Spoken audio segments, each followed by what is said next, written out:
하겠습니다. 자, 이제 세 번째 주제로 넘어가겠습니다.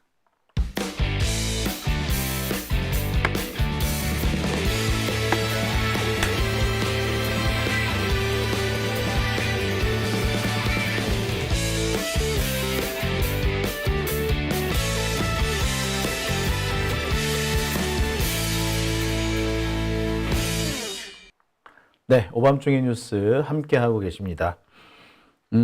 아까 이렇게 소피스트 딜레마님께서 TV에 나오는 미화된 검사는 잊어라.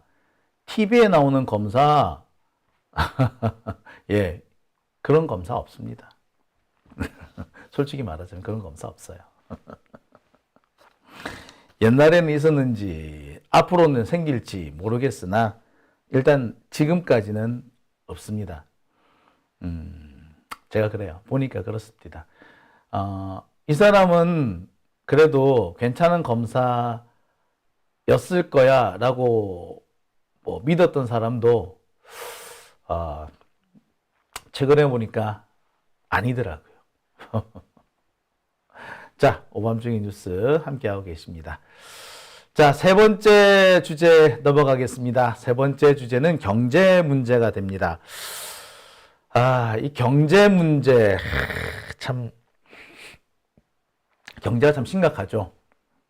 지금 경제가 왜 심각하냐? 이 경제 문제 얘기를 할 때 제일 먼저 나오는 게 경기 침체입니다. 경기가 왜 침체되었느냐? 소비가 안 되기 때문에 그래요. 소득은 올라가는데 소비가 안 됩니다. 왜 그럴까요?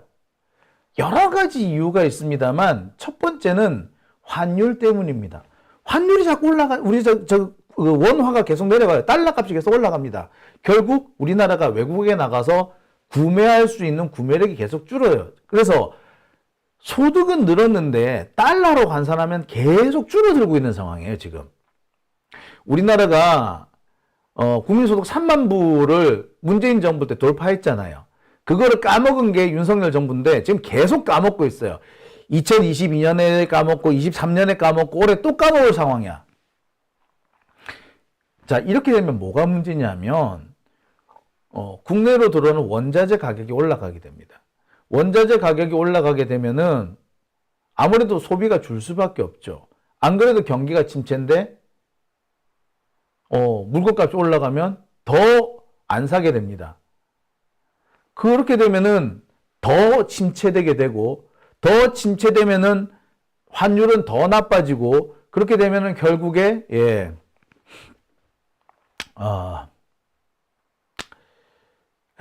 악순환이 되는 거죠. 이게 제일 큰 문제인데 이게 가장 기본적인 펀더멘탈인데 여기에 추가돼서 문제가 생기는 게 있습니다. 바로 부채입니다.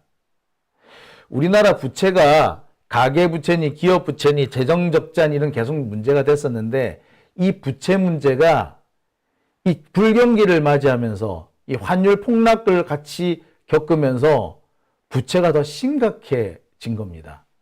그러니까 그전에는 경기가 좋을 때는 부채가 있어도 이게 그때그때 갚아졌는데 경기가 안 좋아지니까 부채를 갚지 못하는 연체율이 생기게 되고 이 연체율이 점점 커지게 되는 겁니다. 자, 이 상황에 심각한 문제가 생깁니다. 현재 우리나라 이 중소기업이라든지 가계부채가 상당히 심각한 문제인데 이 가계부채 만기, 중소기업 부채 만기가 언제로 몰려있다? 지금부터예요. 4월부터 올해 말까지 부채 만기가 칸칸이 다가옵니다. 가계부채 같은 경우는요, 앞으로 한 150조 정도, 올 한 해 동안 150조 정도를 만기가 돌아옵니다. 기업 부채요? 100조 이상, 120조 가량이 돌아올 거예요. 합쳐서 약 270조, 약 300조 정도가 앞으로 남은 몇 달 동안 집중되어 있습니다. 전체 우리나라 가계부채, 중소기업 부채의 3분의 1가량이에요. 이게 지금부터 올 연말까지 몰려 있습니다. 뭡니까? 부채 폭탄이죠. 부채 폭탄 지금 곧 터집니다. 지금 만나러 갑니다가 아니라 지금 터지러 갑니다.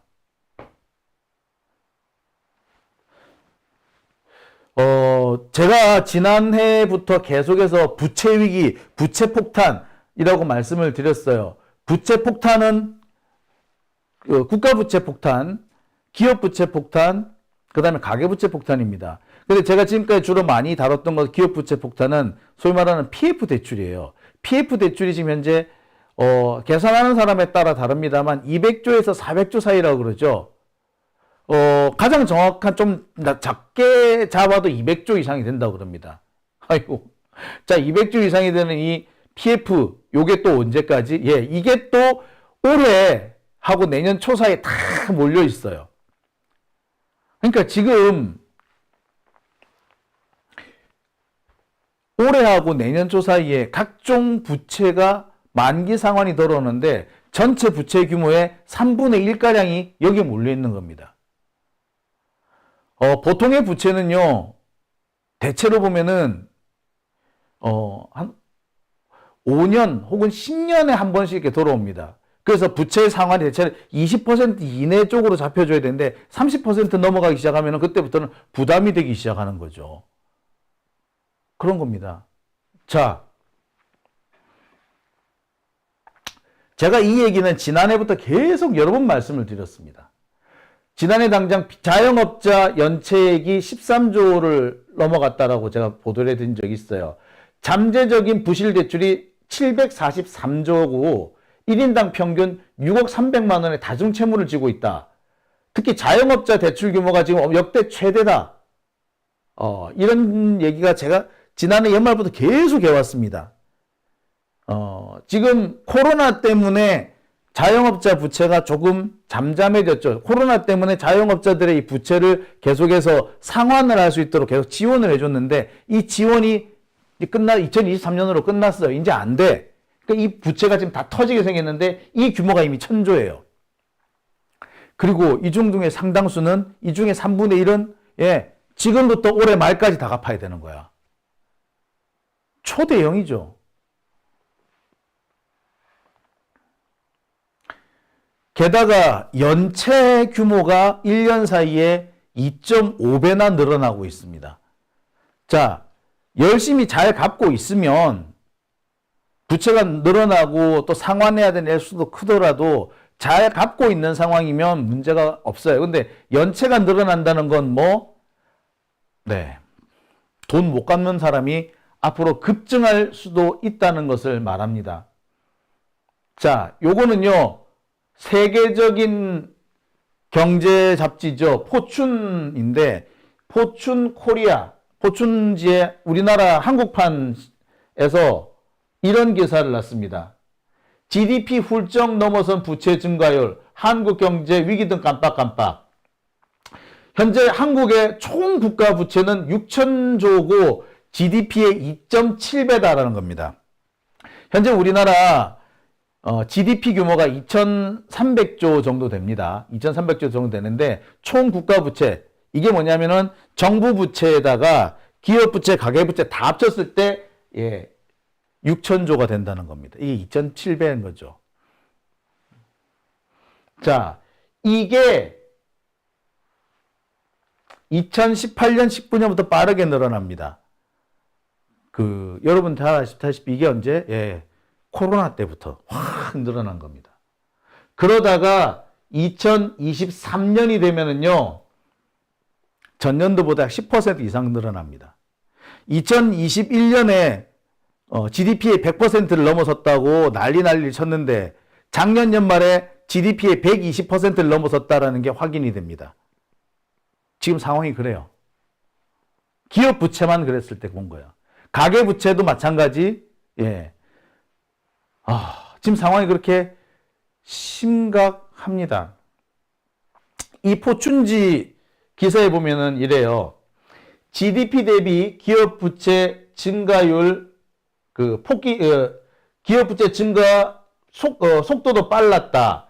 2022년도 3분기와 비교했을 때 2023년 3분기는 무려 5.7%나 올랐다는 겁니다.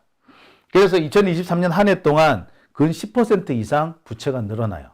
기업 부채가. 가계 부채도 같은 속도, 정부 부채도 같은 속도. 그러니까 지금 이렇게 된 거야. 달리 말해서 지금 빚이 빠르게 늘어나고 있다는 거야. 그나마 가계대출은 현재 줄이고 있어요. 그래서 가계대출을 좀씩 준대. 그런데 덕분에 기업들이 파산하기 시작합니다. 가계부채 줄이려고 가계대출을 줄였는데 이제는 기업대출도 줄여야 되는 상황. 아니, 여기서 파산 위기가 생긴 겁니다.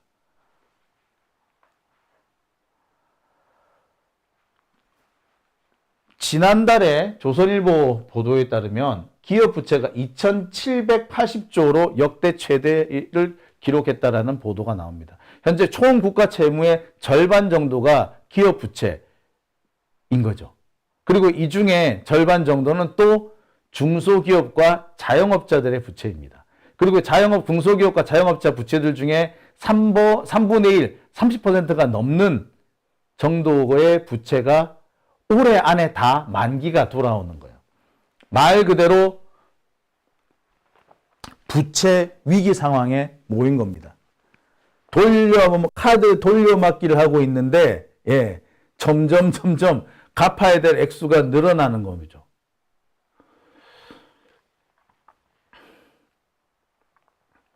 자, 그래서 나오는 얘기가 지금 현재 가계고 기업이고 다 위험하다라는 얘기인 겁니다.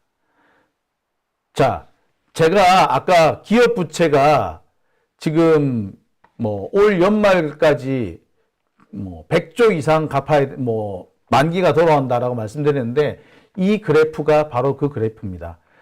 100조 이상 만기가 돌아온다라고 하는 거는 기업 부채, 그 중에서도 중소기업에 대출되어 있는 부채들입니다.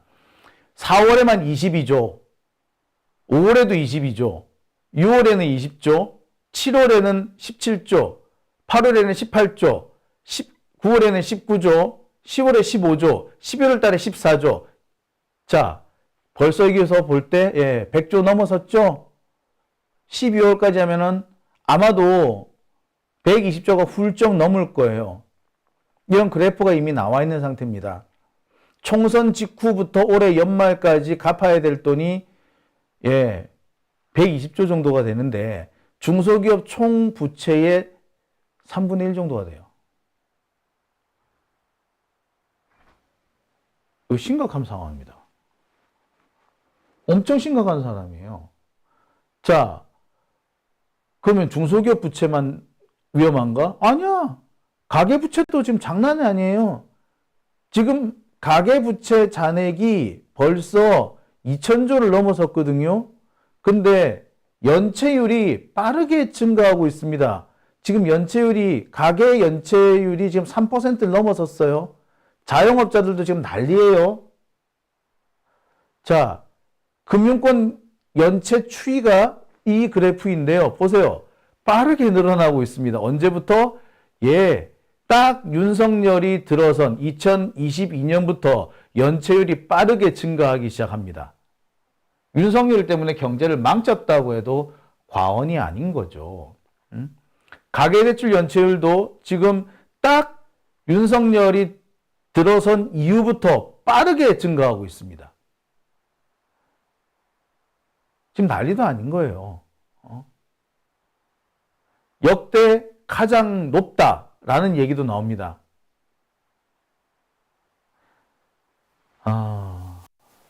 자, 상황이 이런 상황인데 이게 지금 정부가 적극적으로 나서줘야 되는 상황 아닌가요?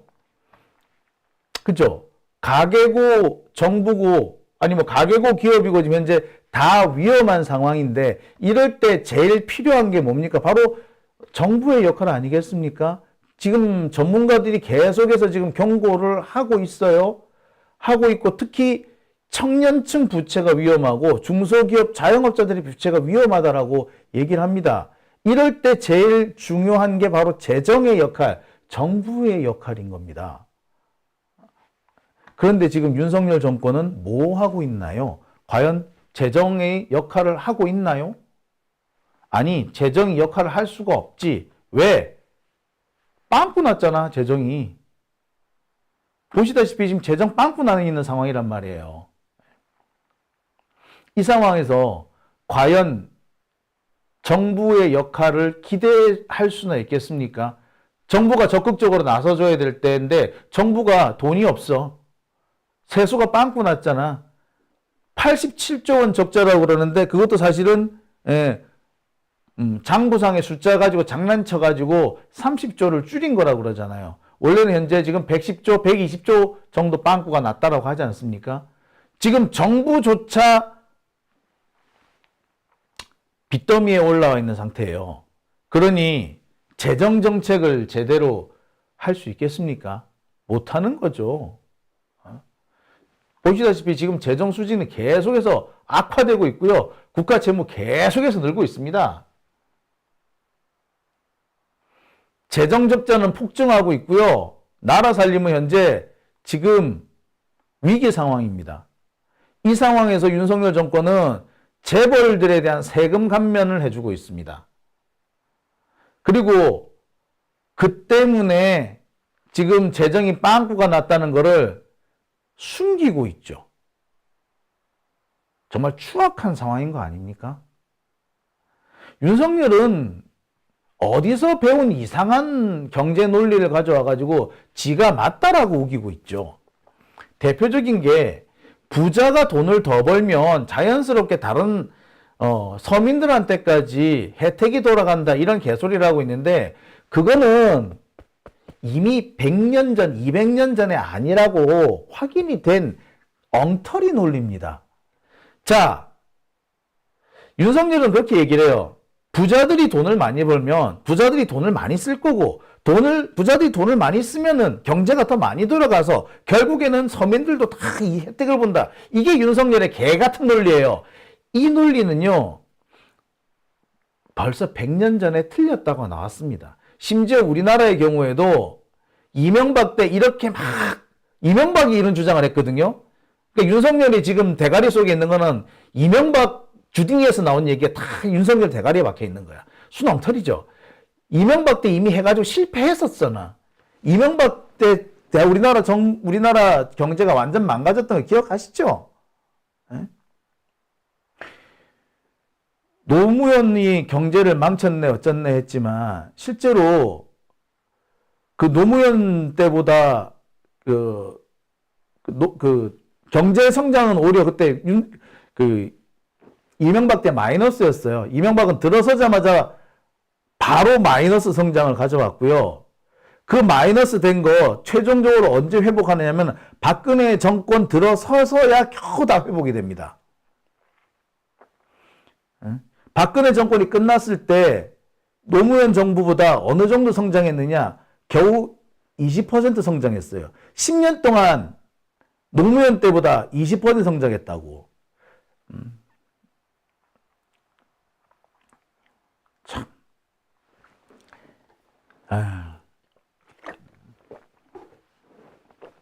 자, 이 정도로 좀 열악한 상황이었는데 그때 이명박이가 주장한 게 뭐였냐면 부자들이 돈을 많이 벌면 부자들이 돈을 많이 쓸 거고 그러면 더 경제가 잘 돌아간다라는 주장이었습니다. 그때 그런 얘기를 하더라고. 부자들이 돈을 많이 벌게 되면 부자들은 비싼 시계를 산다 이거야. 비싼 자동차 사고 아주 값비싼 소비재를 쓴대.